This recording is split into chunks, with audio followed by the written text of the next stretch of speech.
Hey guys, it's Grace. For all you risotto fans out there, I'm gonna show you how to make restaurant-style risotto that's creamy yet al dente. And today, I'm gonna be making one of my favorite risotto recipes, which is brown butter cauliflower and crispy pancetta risotto. Doesn't that sound amazing? And you don't even need to leave your kitchen to make it yourself. Talk about a weekend meal. Let's get started because I'm just so excited to eat it myself today. And all you need to have is some arborio rice. I have some special arborio rice that my fiance's uncle actually gave us, and it's straight from Italy, so I'm really excited to use it. This is what arborio rice looks like. It's kind of like a short grained rice, and it puffs up so amazingly when you add some chicken or vegetable stock to it. It's really easy to work with, trust me. And I have some pancetta here that I crisped up in a pan. It's so salty and porky and just amazing. And then the star of the show, a giant bowl of cauliflower that I'm going to be bathing in brown butter. Come on, I wish it was the weekend right now.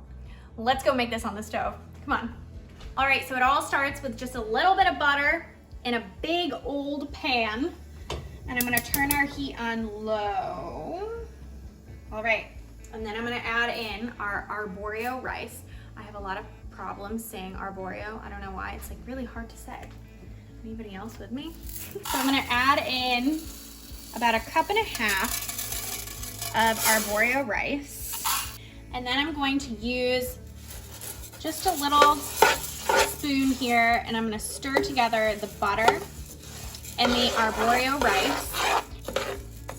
And once the little bit of butter starts to melt, you'll notice that the arborio rice starts to become a little bit fragrant, and it's gonna toast a bit in the pan, and it's gonna flavor the risotto so much. So just let the butter melt, lightly toss around the rice, and give it about 2 minutes in the pan. Our butter is melted, and our rice is nice and fragrant. You'll know what I mean when you make this. It has a very distinct smell. It smells really, really good. So after that's been toasting for about 2 minutes or so, I'm gonna add in a whole chopped yellow onion. Gives it a nice crunch and acidity. And I'm going to mix together our rice, our little bit of butter, and our onion. And we're just gonna cook off the onion for about 2 minutes or so. You can crank the heat up a little bit to medium. So you can hear the popping of the rice a bit against the pan. And that means that the pan is getting real hot, and it's time to add our chicken broth. I like using low sodium chicken broth. You can use vegetable broth too, but I think that chicken broth has a much more intense flavor, and it just really complements the rice. So I'm gonna start with 2 cups of chicken broth, and you're not gonna believe how much this rice drinks up. It's insane. It's gonna soak up so much liquid, you're gonna be shocked. So I'm just gonna give this a nice stir here, and I'm gonna crank the heat up to about medium-high heat, and we're gonna let the rice soak up and drink up all of this chicken broth. And once the chicken broth is basically gone, we're gonna add more. So after about 5 minutes or so, look at this.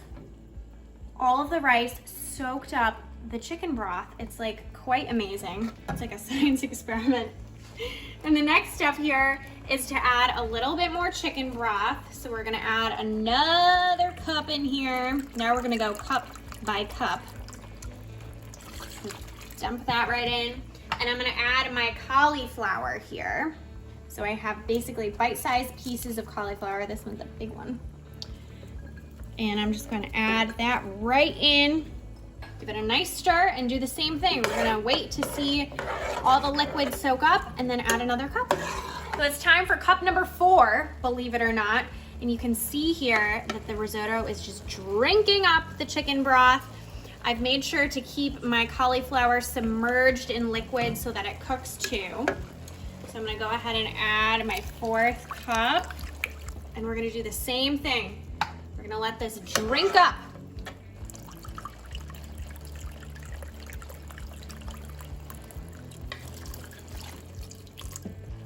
Our risotto has sucked up 5 cups of liquid and it's expanded to a boatload of risotto. We have like a massive amount here and it's nice and creamy already, but we're gonna finish it off with some brown butter. If you don't wanna do brown butter, you can just add a nice knob of butter in here or a little bit of olive oil, but butter is just like, makes everything better. So we're gonna turn this down to low because it's basically done cooking and we don't really want it to cook anymore. And then I have some butter here. I have almost a stick of butter. It is a lot of risotto. And we're gonna turn our heat to about medium here. And we're just gonna let our butter melt. And once it melts, it's going to bubble up and then die down, and that's when the browning starts. So see you then. Alrighty, so our butter has melted and it's about to bubble up. We're just gonna turn the heat down just a touch, just to keep the butter in control. And you're gonna move the pan around just so the butter keeps moving and it browns evenly. Ooh, look it. It's the calm before the storm. So it's bubbling up all of a sudden, and this is right before the butter browns. So keep moving that pan and you'll see when the bottom of the pan has brown butter on it. So we're gonna turn our burner to low and look. You kind of swoosh around the butter. All of the bubbles will die down and you'll see brown butter on the bottom. Turn your heat off and just mix it around in the pan until you get the desired brownness that you like. I like it kind of nut brown. Our butter is perfectly brown. It's like a beautiful mahogany. And I'm gonna drizzle this into our risotto. Oh my God. Does life get any better than this? Wow. Just mix it right in. And then I'm gonna add all my fun mix-ins. So I have my pancetta here, all diced up and crispy that I pre-cooked beforehand.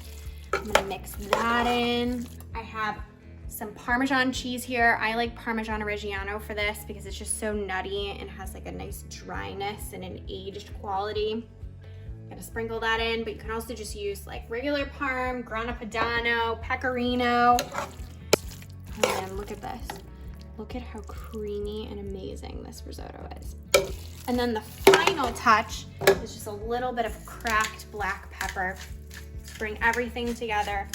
I don't know I add any salt in here because there's already a lot of salt from the chicken broth and the pancetta and cheese, so just some fresh black pepper. Let's plate. Look at this. This is what I call restaurant style risotto. Creamy and amazing. This is what I'm having for dinner tonight, and I'm gonna have a big bowl. But for now, I'm just gonna give it a taste because my fiance Eric would kill me if I ate this without him. Poor guy. He's working while I'm eating. Just gonna put a little sprinkle more of cheese on here. And then I have some fresh parsley, just for some greens, just to make it look pretty. It is so time for me to try.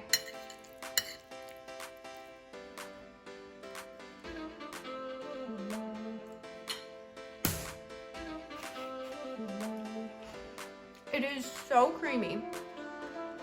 The saltiness of the pancetta, the bite of the risotto. It is everything that you want in risotto. Trust me, this is restaurant style. Check it out on tastefullygrace.com. You won't regret it.